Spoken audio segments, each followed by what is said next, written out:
Here's my washer. Looks like the inside looks good. Once you remove everything, make sure you put a screwdriver or a small Allen wrench in that weeping hole so it to drain. But it looks pretty good overall. So here's my new bearing. Put it on top. It won't exactly fit because of the lip right here. Just put it as evenly possible as you can.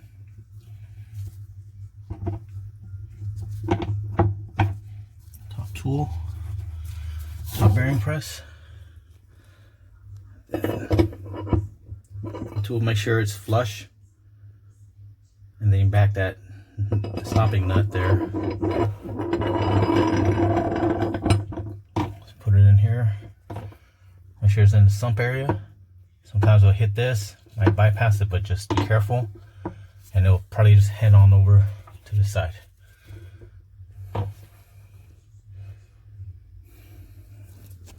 We're good here. With my washer, I just used I have a bunch of 12 gauge electrical conduit wires rolling around. Let's tie it up there. Then here, and that way you just have it staying up there. Of course, you tape up your glass so it don't fall out. So I'm just gonna keep proceeding with this and see how this works out.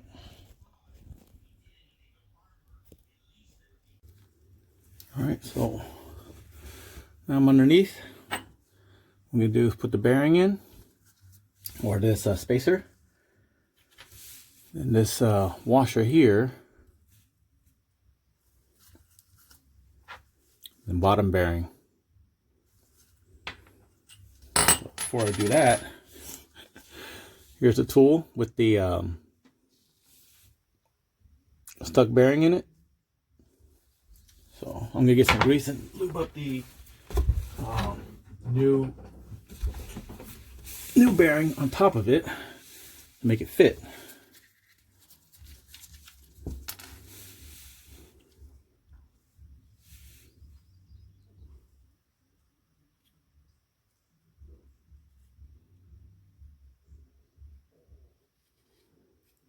Just one little thin layer.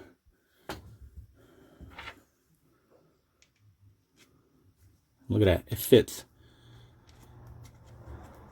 It fits here, right? It's not supposed to stick on like this one did. Chingao. Move this up a little bit, just to ensure.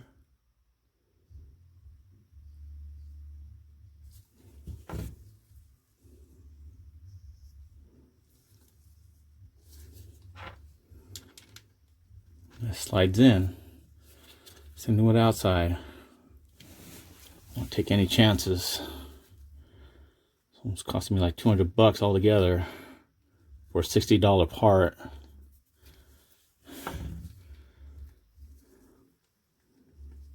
So once I return, I'll get recoup some money back. So we'll see. Shaft.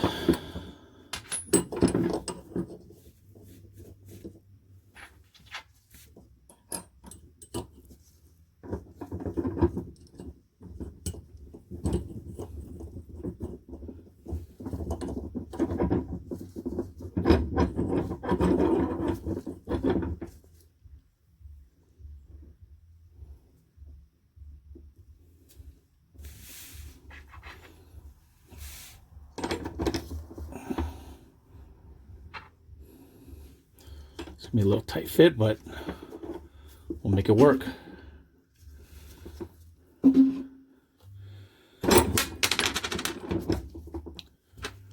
Real thin spreads.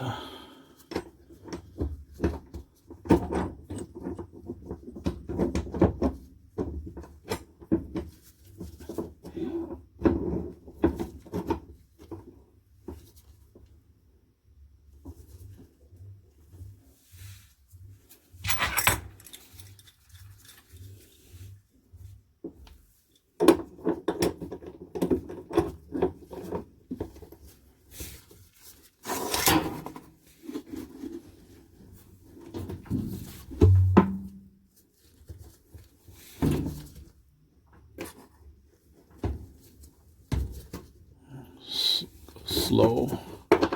I would advise against using any kind of power tools because you want to put some control on it, make it fit.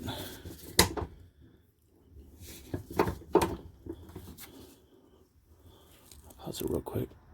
Just a little close up to see how it's supposed to fit. Just slowly crank it.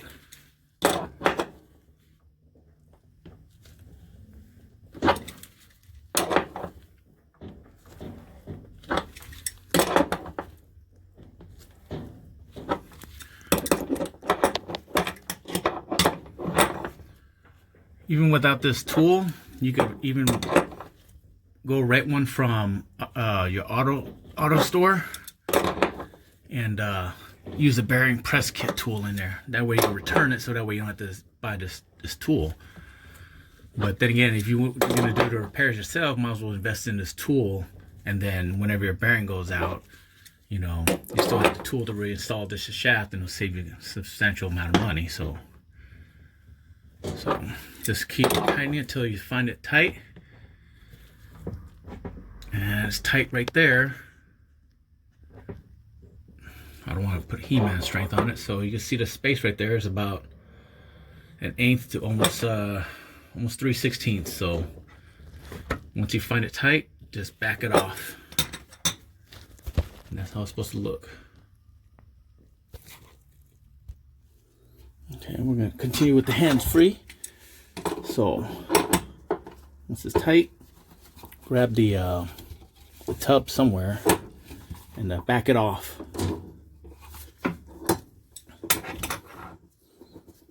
See everything coming off.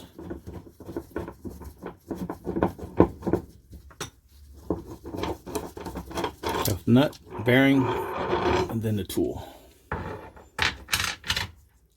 And when you're done here, just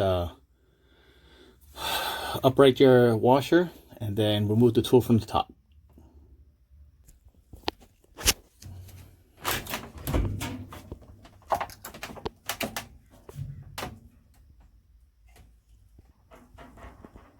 Tight, nice.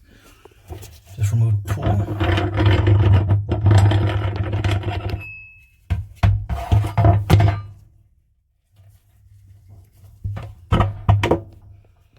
Comes up. Yeah.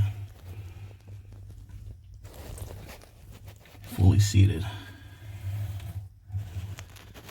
Nice.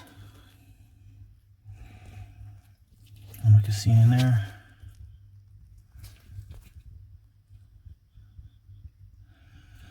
It's probably going to cause an issue when you put the shaft in. Looks like it might be a little offset. That's the way that the washer fell down as you were installing it, so hasn't found out a tool that would fit in there without it. Maybe have a tool that would fit the circumference of this, and then add the little lip for the washer, whatever diameter that is. So looks almost circular, but we'll make it work. If you have to, just have to pound it in, try to make it work. I'm gonna work on this and give you an update. Okay, found a little interesting fact here. Here's this inner shaft. It was offset a little bit, but once you tighten it in there, you could be able to give some wiggle room, and then as you see it move, I might have to put the tool on there, just tighten it just a little bit, but it just seems like the right space. So right in the middle, down in here, that little washer is movable.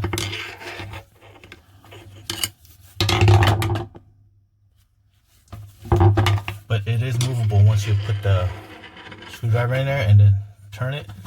Just turn it. Since you got it upright, just tab it over just a little bit, center it, then put the shaft in. And that would help you out a lot, greatly. Let's see the edge.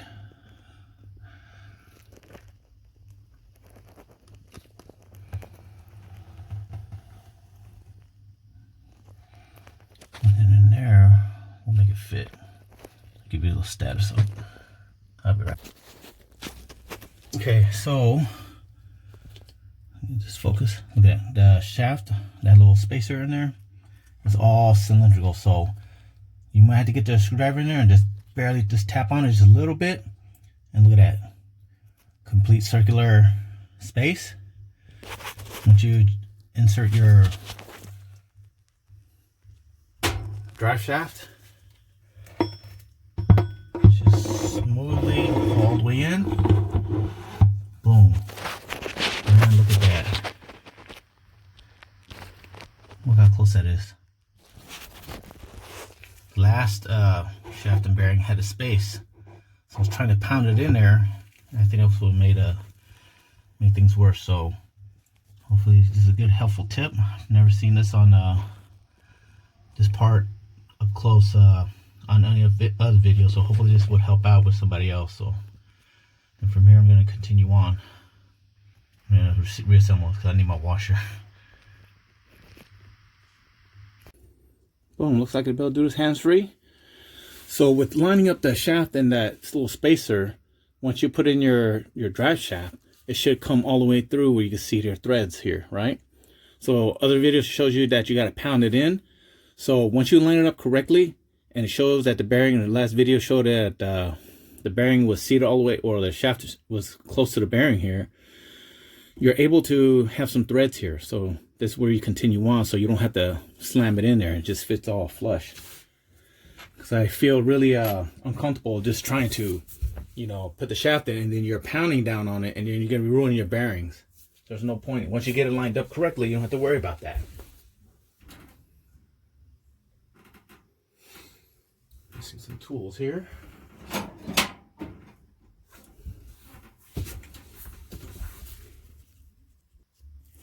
All right, I'm back. Got my my tools that I left in the garage. So once you put on your ring, it's gonna start flaking because it's the thread locker on there. So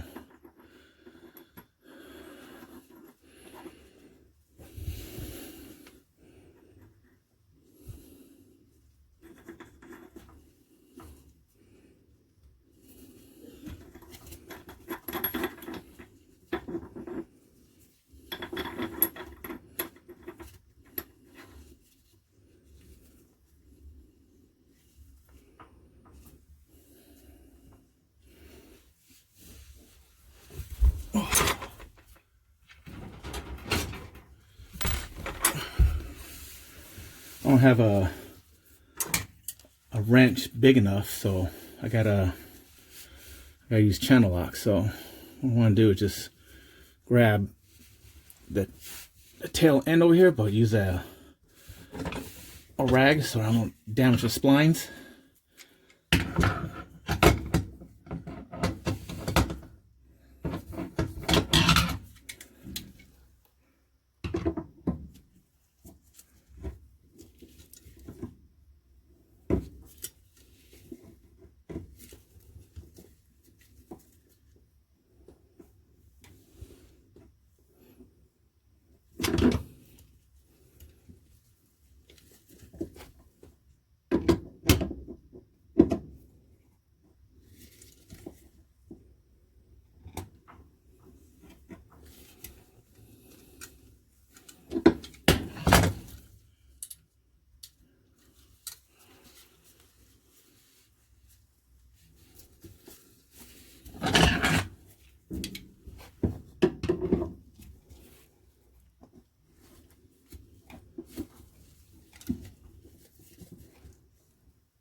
That's it.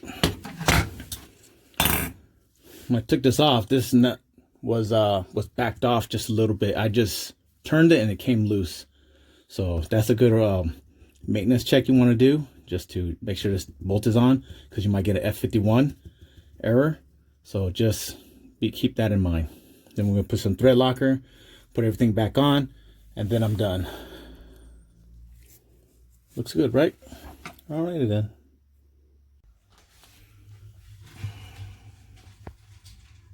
Good, perfect seal.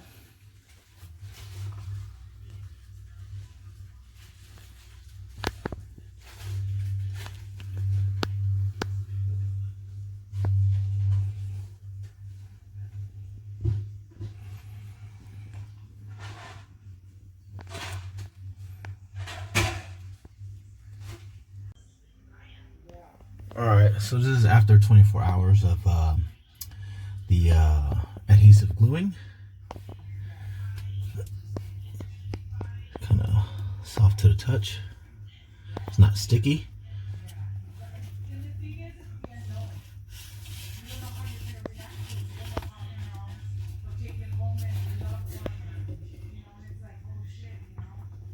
Okay. And that's where the black gasket would prevent the water from coming in. So looks pretty good. This was the seal that was on top of the drum when I took it apart.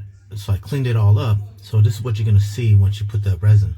So once you remove it, it'll be just fine. Just don't poke a hole into the plastic here, but just scrape it off as best you can, so we can apply the new gasket onto it. Put this thing back together and see how it works. Seems to be working.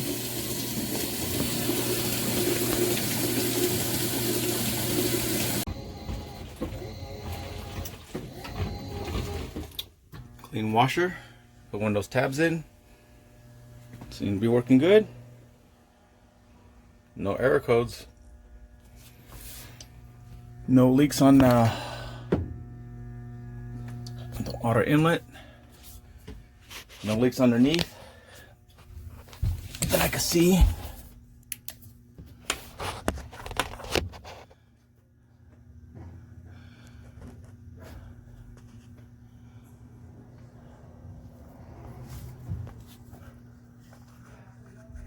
Nope, no water.